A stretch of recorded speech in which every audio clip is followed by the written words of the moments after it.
jamani, huyu kaka nyie. Yaani hiyo sauti tu imeshanichanganya mimi yani.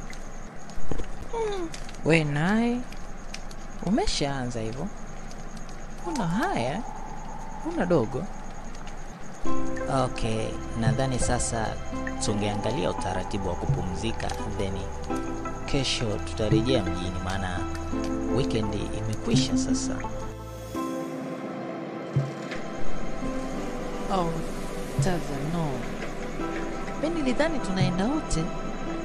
Ukatalii na wewe uone mji pia. Maana sisi tumekuja utalii kwako. Tumepaona kwako, lakini natamani pia twende mjini ukapaone. So mimi ningependa twende wote bana. Alafu pia mimi sina amani nikikuacha mwenyewe, nakuwa na wasiwasi sana. Oh, Rudi, hata usijali kuhusu mimi. Nitajichunga tu mwenyewe, maana si mara ya kwanza mimi kuishi mwenyewe.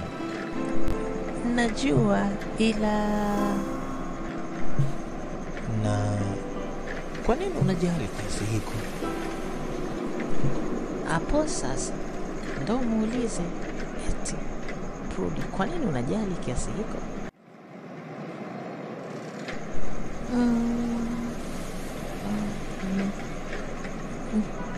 Ni kwa sababu tu.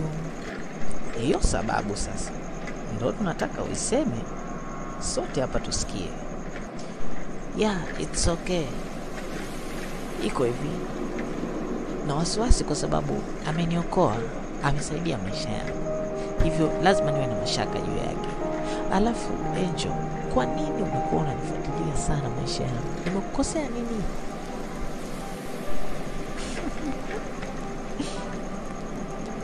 Nakufuatilia au unajifuatilia mwenyewe?